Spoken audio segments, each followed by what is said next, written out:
Censorship is the act of suppressing parts of media that are deemed unacceptable for the public, usually because of immoral or inappropriate content.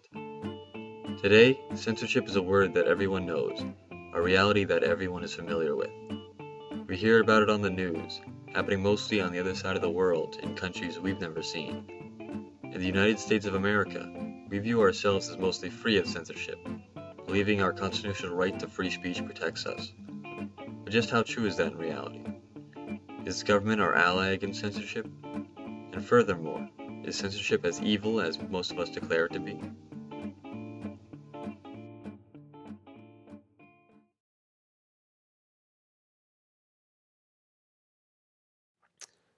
As we enter into the modern age of internet and mass communication on a global scale, the question remains as to what extent our freedom of speech is in fact free. Some claim that the country still has a problem with restrictions on the free exchange of ideas.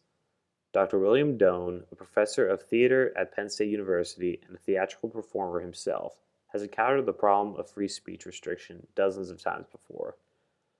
Over the years, he has worked with many censored playwrights, including Nobel laureate Dario Fo and the infamous NEA 4. The NEA 4 were four playwrights whose funding was cut by the National Endowment of the Arts in 1990. The performances were labeled as obscene and profane due to the support of gay rights and marriage equality. Dr. Doan, in an interview conducted for this video, believes that to this day, many artistic outlets still experience quite a deal of censorship and restrictions on what artists can and cannot say.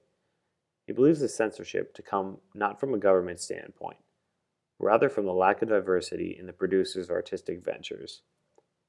This presents an interesting point of view as to whether restrictions on freedom of speech is more of a cultural issue rather than one of government issue.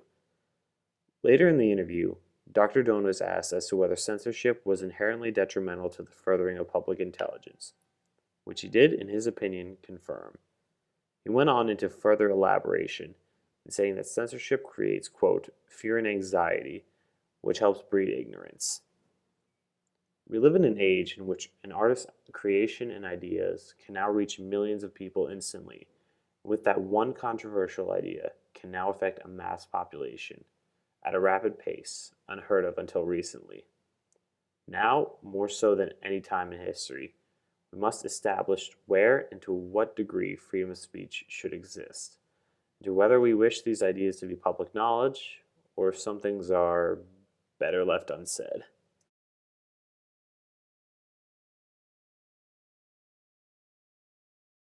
In terms of censorship in our nation's school systems, everyone has got a different opinion.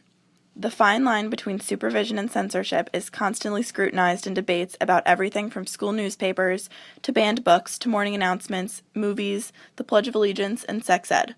When it comes down to it, people will always have a strong opinion about what their children are being exposed to, and that's understandable.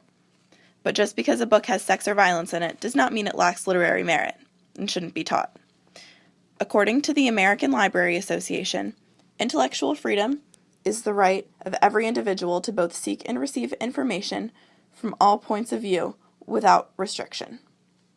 The job of the school should be to funnel through the important information without getting caught up in what is appropriate. That is ultimately something that should be left up to the parents of the students, according to most Americans. When asked if school libraries should be allowed to ban books, 81.94% of people said no way. Parents should make that call. And they do. In order to receive sex education in public schools, a student needs to get a permission form signed by their parent or guardian. The same goes for watching a film rated PG-13 in class, even if it's based on a book that they've already read. According to Claire Booth-Lush, censorship, like charity, should begin at home, but unlike charity, it should end there. Children, as the future of this country, should be raised in the most nourishing of environments, but that includes allowing them every educational opportunity that could be granted to them, and most importantly, access to the truth without restriction.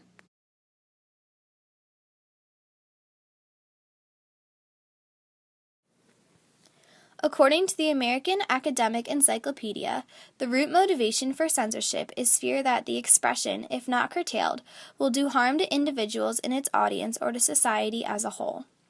Many people believe that censorship of the media is there to protect citizens physically and morally.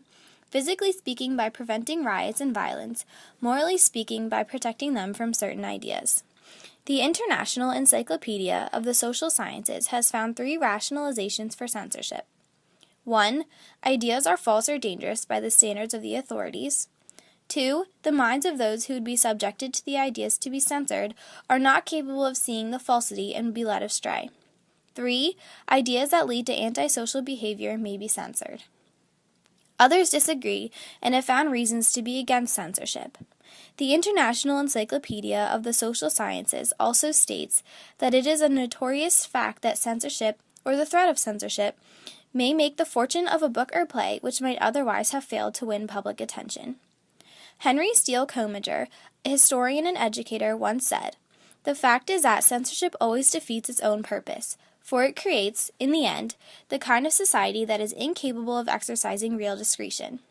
In the long run, it will create a generation incapable of appreciating the difference between independence of thought and subservience." In the book, Anatomy of Censorship, Why the Censors Have It Wrong, author Harry White claims, censorship operates on the assumption that the thoughts, feelings, opinions, beliefs, and fantasies of human beings ought to be a subject of moral judgment and ultimately social and government action.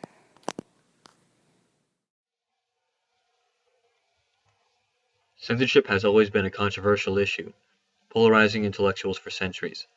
Most of them held that it was wrong, and further that it suppressed creativity and stunted the growth of intelligence. However, most of these men and women lived in a time when the epitome of censorship was banning or burning books. While these things certainly continue to happen today, censorship is found more commonly on the radio and TV, when words are conspicuously silenced in a song or bleeped out for partly comedic effect on late-night TV. Are these small acts of censorship the same as the book burning that used to occur? Are they simply intellectual suppression in microform? Taking that question farther is the modern reality of the Internet. The Internet as it has existed so far seems to be a bastion of intellectual freedom and creativity. However, attempts have been made to change the status quo. In 2011, a bill called the Stop Online Piracy Act was brought before Congress that threatened online freedom. 7,000 websites, including Wikipedia and Google, conducted a service blackout in protest. This gave many Internet users a terrifying idea of what Internet censorship might be like, and the bill was voted down. But the possibility of similar laws being made in the future still exists. There are no right or wrong answers when it comes to this subject. Ultimately, the question of the morality of censorship is a complex one that everyone must answer for themselves.